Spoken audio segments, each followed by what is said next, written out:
À nouveau ce dimanche, c'est complètement foot comme en chaque fin de semaine avec Nordine Marie, notre consultant. C'est la fin de la semaine. Et donc c'est le début d'une nouvelle année finalement. Aujourd'hui, Christine Schrader nous rejoint. C'est une nouvelle habitude que nous prenons depuis le début de cette année. Salut Christine. Coucou. Salut David, salut Nordine. Comment ça va depuis là tout à l'heure? J'ai vu Nordine que tu fais des selfies avec David sans moi, je suis un peu jalouse. Vous en avez fait un bord terrain tout à l'heure pour Antwerp-Bruges, non? Ah, vous l'aviez pas fait, d'accord, ok. Reste comme ça, Christine. C'est au travail, monsieur. Reste comme ça, Christine, parce que tu es là. Tu es là. Voilà. C'est l'avantage de la radio filmée, hein. Donc on est quand même repéré. Christine, cette première question, on en parle depuis le début de cette émission, on en parle depuis hier évidemment, la retraite de Marouane Fellaini. En un seul mot complètement foot, Marouane Fellaini pour vous c'était, Christine? Merde, zut. J'ai pas bossé. C'était zut. Attends, j'ai pas bossé sur le mot pour Marouane. Parlez-nous simplement de Marouane. C'était ton chouchou en plus. C'était chouchou. Oui, en plus. Ben voilà, chouchou. Oui, allez, j'en ai plusieurs, hein, mais un chouchou pour ses montées au jeu extraordinaires. Marouane, le flamboyant, comme sa chevelure. Ah voilà. Qu'est-ce que vous aimiez tant, à part donc son volume capillaire, qu'on a déjà évoqué avec Nordine, dans le jeu de Marouane Fellaini, Christine? Dans le jeu, c'est ce côté rassurant qu'il pouvait avoir, et dans sa présence dans l'entrejeu, la manière qu'il avait d'éliminer aussi par son charisme finalement l'adversaire, à qui il faisait peur quelque part, et puis aussi tout ce qu'il nous a apporté offensivement, et c'est pour ça que je dis flamboyant et rassurant aussi, parce que qu'est-ce qui nous a rassurés avec les Diables? Franchement, on est combien à avoir pensé, c'est ok, Marouane monte au jeu, on va trouver la solution, ça va se régler. C'est arrivé sur ce fameux retour en Coupe du Monde en 2014, où on était quand même malmené sur le match d'ouverture, et c'est arrivé aussi évidemment contre le Japon. Donc rien que pour tout ça, il a écrit l'histoire de notre football, mais c'est bien plus que cela. Et je citerai quand même, si vous me le permettez, un autre chouchou, José Mourinho. Donc c'est différent, je ne connais pas Marouane, mais qui lui a rendu hommage, qui vient de lui rendre hommage pour sa fin de carrière sur son compte Instagram, et qui dit de lui qu'il fait partie à jamais des siens. Ce n'est pas rien venant de la part de José Mourinho, qui a entraîné tous les plus grands clubs d'Europe, qui a eu sous ses ordres tous les plus grands joueurs d'Europe, et donc il dit que Marouane, il gardera toujours dans son cœur, dans son esprit, quelqu'un qui a tout donné pour lui. Et ça aussi, c'est important aujourd'hui d'avoir un manager de cette envergure-là qui parle d'un joueur qui a toujours été là pour l'équipe, en fait. Et Marouane, il a porté le maillot des Red Devils sous José Mourinho, comme d'autres n'ont pas su le porter. Et je vais vous en citer qu'un seul, c'est Paul Pogba, qui est arrivé là à coup de centaines de millions, qui est arrivé comme une star et qui n'a pas respecté le maillot des Red Devils comme Marouane l'a fait. J'allais vous poser la question, vous préférez le Marouane Fellaini des Diables, du Standard, d'Everton, de Manchester United, de la Chine? Vous avez déjà un peu quand même répondu à la question en parlant de José Mourinho, mais Christine, c'est quoi votre meilleur souvenir avec Marouane Fellaini? Sur le terrain ou en interview, en rencontre avec le joueur?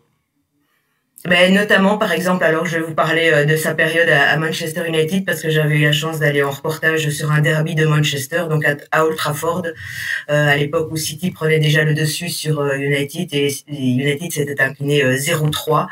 Marouane était monté au jeu dans cette rencontre, et donc après, comme j'étais en reportage, après le match, je suis dans la zone mixte pour les interviews. On attend notamment Vincent Kompany qui va venir à l'interview, mais Marouane aussi, et Marouane me dit en off, et c'était tellement lui, il me dit t'as vu, il me dit je suis là, il joue pas avec moi, et c'était vrai. Il y avait beaucoup de possibilités où il était là dans le rectangle, il se proposait, et Dieu sait si nous Belges on sait qu'un bon ballon sur la tête de Marouane Fellaini ça file au fond, et qu'ils avaient la capacité de le faire, et ils ne le faisaient pas, donc ils ne jouaient pas avec lui. Donc et on peut dire qu'il le snobait quelque part dans cette équipe-là à ce moment-là, peut-être pas tous, mais certains.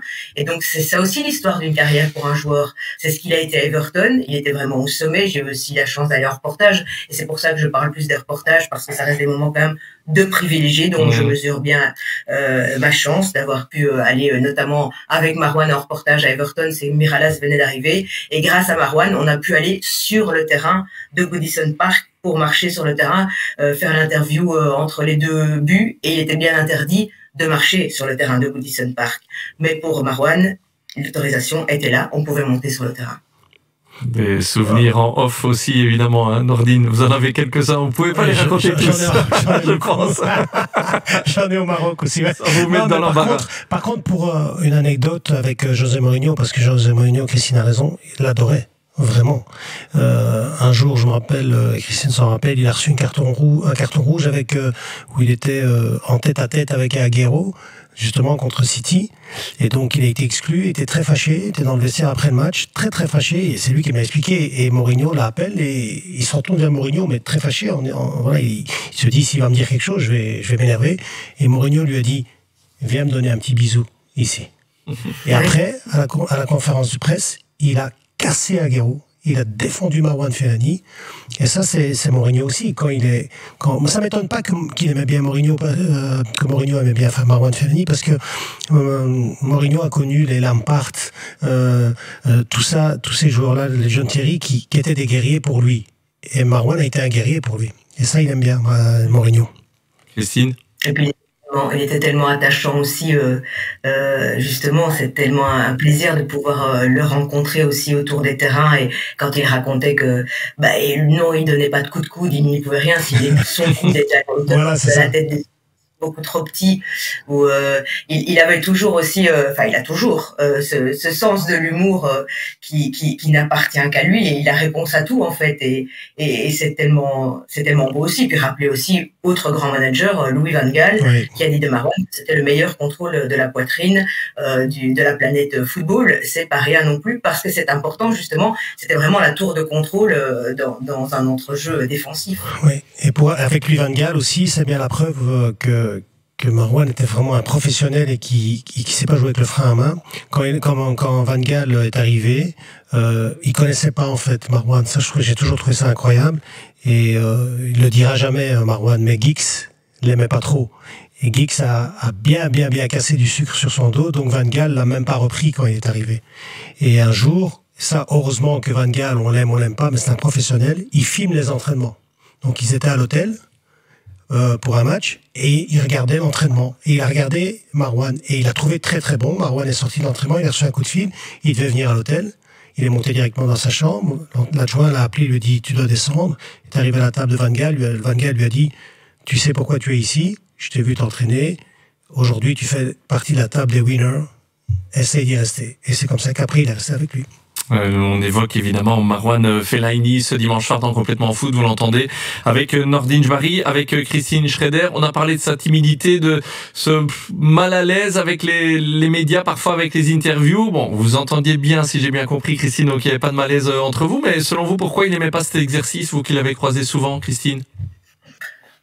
Ça peut se comprendre aussi, on sait, ça doit faire partie du boulot d'un footballeur, et d'ailleurs pas qu'un d'un footballeur, d'un sportif aussi, de pouvoir s'exprimer.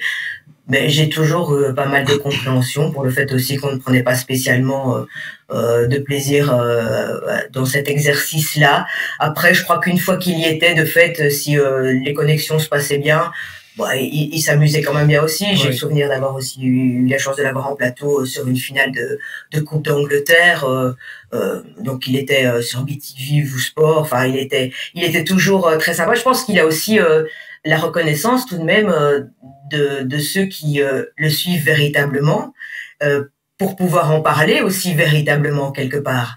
Et il savait que nous, on a toujours été la diffuseur de la chaîne de la première ligue, et il y a beaucoup de respect pour tout ce que nos Belges font là-bas. Alors tout le monde peut passer au travers d'un match, parfois même d'un deuxième, mais ça se juge sur une saison entière et pas au coup par coup sur une prestation. Ça dépend de l'adversaire, ça dépend. Enfin, quel joueur n'est pas passé à côté d'un match? Même les plus grands sont passés à côté d'un match, et parfois on avait tendance, je pense, parce qu'on attendait énormément de nos joueurs là-bas en Angleterre, à être un petit peu trop rapidement critiques dans le mauvais sens. Et je crois que quand il connaissait le respect qu'avaient les médias envers lui, il était aussi respectueux, donc il acceptait l'exercice. Pour conclure, je pense aussi le fait que c'est un joueur qui se donnait toujours énormément en match, et quand il n'y avait pas match, il aimait bien souffler, être relax, et ça l'embêtait en fait un peu. Mais Christine a raison, ça l'embêtait au départ, mais une fois qu'il y était, comme dans un match, il se donne à fond. Quoi. On a posé la question à Nordine il y a quelques minutes. Christine, que va-t-il faire Marouane Fellaini? Nordine nous a dit il va profiter de la vie, de la famille. C'est votre avis aussi? Ça va rester éloigné du terrain de foot longtemps, selon vous? Ah ça, moi, ça fait très longtemps que je n'ai plus de ces nouvelles, donc je ne sais pas, mais il va pas travailler avec votre ami Pascal Chimay. Oui, j'ai cité les Francs-Borins, donc le CIO, Pascal notre ami Chimay. aussi, hein. Oui. Oui, ben, par exemple. Il va faire virer Pascal Chimay. Comme ça, il revient le dimanche soir dans Complètement Foot. Ben voilà une bonne première décision de Marouane Fellaini.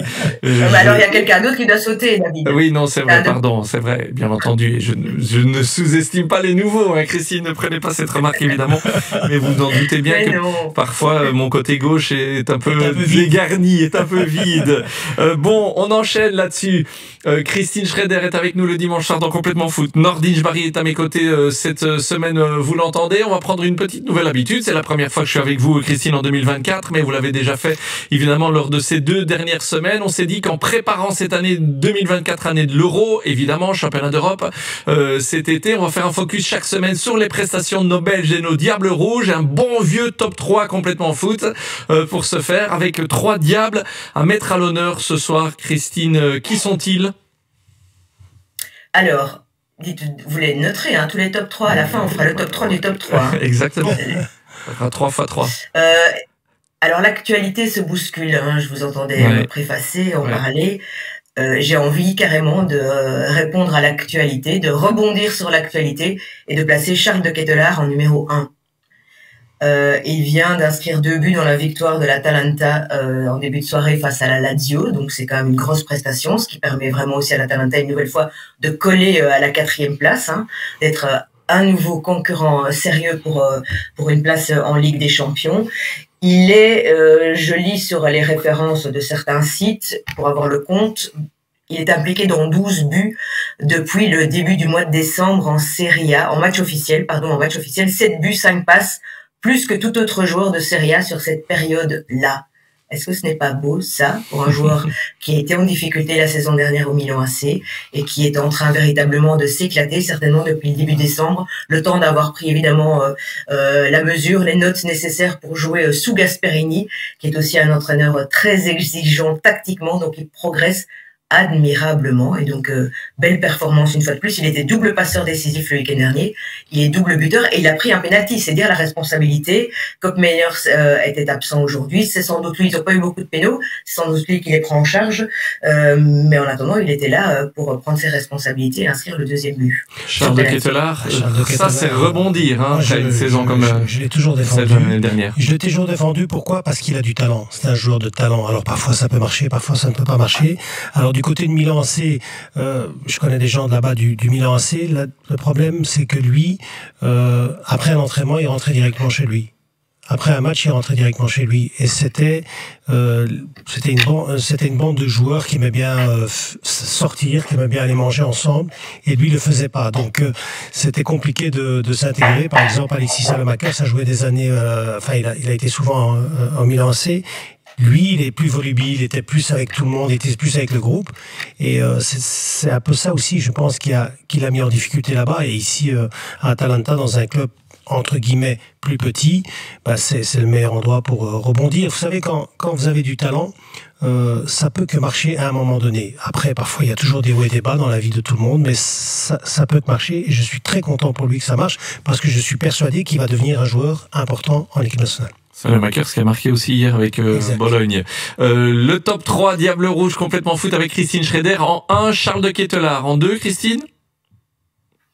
Loïs Openda, il est encore là. Hein. Loïs, à nouveau buteur aujourd'hui dans une partie qui était importante pour Leipzig face à l'Union Berlin. Et puis surtout, il écrit l'histoire aussi pour les joueurs belges en Bundesliga. Il y en a quand même déjà eu pas mal. Il y en a encore beaucoup pour le moment. Il y en aura certainement encore à l'avenir. Mais il est à son 14e but. Jamais un joueur belge n'avait inscrit autant de buts sur une saison de Bundesliga, sur une même saison.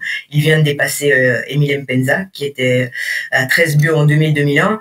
Et il va poursuivre, parce que là, il reste encore une dizaine de matchs en Bundesliga. Il faut rajouter aussi les 4 matchs de Ligue des Champions. Donc, c'est une toute grosse performance contre l'Union Berlin. Après un 0/9 pour Leipzig, c'était important. Notez que Vertessen était titulaire, lui qui vient d'arriver à l'Union Berlin. Nordine. Aussi un joueur qui va être important pour l'équipe nationale, qui doit être important pour l'équipe nationale et dont Tedesco doit trouver une solution pour le faire jouer, ça va faire plaisir à Christine, pour le faire jouer avec Lukaku. Parce que ça peut pas être normalement lui ou Lukaku, parce que c'est deux joueurs tout à fait différents. C'est-à-dire, si tu joues avec Lukaku, tu joues dominant, tu joues en vie avec la puissance. Si tu joues avec Lopeta, tu dois jouer en contre. Donc voilà. Donc quand vous avez un costaud devant qui garde bien le ballon, qui sait faire bouger les défenses, si vous avez un petit à côté qui court vite et qui sait marquer, normalement ça doit marcher. C'est devenu. Alors Christine disait oui, il a battu Emile Mpenza, c'est vrai, mais la différence c'est que à Lens ça cartonnait déjà, ça marquait énormément. Donc c'est une machine à marquer. C'est une machine à marquer partout où il va. Et moi je suis un ancien attaquant. Quand vous changez de championnat et que vous continuez à marquer, c'est qu'il y a de la qualité. Parce que tous les championnats sont différents. Tout le monde ne marque pas dans tous les championnats ou dans tous les championnats ou quand on change de championnat. Et lui, il le fait. En France, il a marqué. Là, il est en train de marquer en Allemagne. Christine a raison, je pense que c'est pas encore fini. On parle déjà de lui ailleurs. Donc, on doit trouver la combinaison entre lui et Lukaku. Pour moi, c'est important. Christine. Quand il dit ça fera plaisir à Christine, c'est parce que ça lui fait surtout plaisir à lui. Hein. Parce que c'est notre fameux débat que vous adorez aussi, David, c'est sur le duo d'attaquants chéri par Nordine. Et pour ajouter, ce qui est important aussi, comme le dit Nordine, la régularité désormais saison après saison. Oui. On peut remonter à Vitesse, Vitesse Arnhem, c'est là qu'il a véritablement éclaté. Et ce qui est important cette saison, donc 3e match consécutif par exemple où il a inscrit un but ici sur cette période, mais depuis le début de la saison en championnat, il n'y a jamais eu plus de 2 matchs durant lesquels, 2 matchs d'absence de but. Oui. Après, il remarque. Donc, c'est-à-dire que parfois, il marque lors de chaque match. Parfois, il y a un match où il ne marque pas, mais il remarque le suivant. Mais c'est 2 matchs, et ce n'est arrivé qu'une fois cette saison. Donc ça, c'est une régularité très, très importante aussi, qui va encore le faire progresser et grandir devant le but. En 1, Charles de Ketelaar. En 2, Loïs Openda. Top 3, complètement fou de Diable Rouge avec Christine Schrader. En 3, Christine? Alors, je suis obligée de vous surprendre à chaque fois. Ah. Anthony Maurice a un avis d'ailleurs sur la question, mais on y reviendra tout à l'heure. Oui. En parlant de qui? En parlant de ça, il dit que voilà, il faut, comme on peut surprendre sa femme et que vous voulez nous surprendre ici vous en studio, voilà votre comparaison, voilà de temps en temps, mais il faut faire des surprises, voilà pour entretenir le suspense dans les top 3 aussi, donc Christine. Et donc on vous écoute. Mais voilà. Albert Sambi Lokonga. Ah ben oui. Albert Sambi Lokonga pour sa série de 8 titularisations consécutives après une période malheureusement où il a été blessé, ce qui l'a empêché d'être titulaire depuis le début de la saison à Luton Town. C'est une équipe très sympathique qui a connu des moments compliqués, qui est toujours dans une situation de zone rouge compliquée, mais qui est en train d'enchaîner des résultats. Et alors résultat fantasque ce week-end avec un 4-4 face à Newcastle. Et Sambi qui avait été aussi passeur décisif il y a quelques jours avec je sais pas si vous l'aviez vu, mais si vous ne l'avez pas vu et ceux qui ne l'ont pas vu, il faut aller la voir. Superbe passe. Sambi, on le connaît, on l'a connu en tant que capitaine, il avait le brassard à Anderlecht, il était tout jeune, il a une vision du jeu, il a une capacité aussi à rayonner dans un entre-jeu, il a de la finesse technique, il a la tête sur les épaules, il a vraiment, on va dire, beaucoup de conscience aussi du jeu, du football, il est capable, et il va encore progresser dans ce domaine-là physiquement, certainement, il le sait qu'il peut encore progresser, mais il progresse physiquement en première ligue en enchaînant les matchs comme cela. Il était peut-être proche d'une sélection chez les Diables à un moment de sa carrière. Il est parti à Arsenal. C'est peut-être une marche aussi trop élevée. Difficile de s'imposer là pour une équipe qui joue le titre et qui a besoin absolument de retrouver des trophées. Donc, on espère que ça va le faire grandir cette saison à Luton. Mais pour moi, Sambi est un des postulants à terme, peut-être pas ici à l'Euro, ce sera peut-être trop juste, mais dans les années à venir aussi pour amener énormément dans l'entrejeu des Diables. Nordine, il l'a dit en interview, voilà, il dit je veux être à l'Euro, je dois être à l'Euro, voilà, c'est preuve en tout cas de confiance et de motivation pour cette saison. Tout à fait d'accord avec Christine, c'est aussi un joueur que j'apprécie énormément. En Anderlecht, il était énorme, il était au-dessus de tout le monde, il a une vision du jeu, c'est le typique récupérateur que j'aime, c'est-à-dire un récupérateur qui sait jouer au ballon. Et ça, c'est important dans le football moderne. Après, effectivement, Arsenal, ça n'a pas marché. Mais ça arrive. On parlait tout à l'heure de Charles de Ketelaere à Milan. Regardez ce qu'il fait aujourd'hui à Atalanta. Je pense que après il y avait des blessures aussi pour Lokonda, mais à 100% de ses capacités, avec un entraîneur qui lui fait confiance, c'est un super joueur. Et bien sûr, à long terme, ça peut aussi être quelqu'un d'intéressant pour l'équipe nationale, ça c'est certain. Merci beaucoup. Ils doivent prendre du caractère, hein, David. Juste un mot, ils doivent prendre du caractère, c'est vrai. Comme Charles de Ketelaere, comme Sami Lokonda, c'est un monde impitoyable, mais je crois qu'ils en prennent conscience, et pour certains, et là pour citer un autre de vos consultants avec les tares matures, salut Alex Teclac, peut-être que la maturité vient un petit peu, cette maturité-là vient un petit peu tardivement, la maturité dans le jeu, ils l'ont déjà par leur capacité intrinsèque, mais il faut pouvoir se faire un petit peu plus mal et oser aussi parfois s'imposer autrement que sur le terrain, sans doute aussi, se faire une place. Merci beaucoup Christine.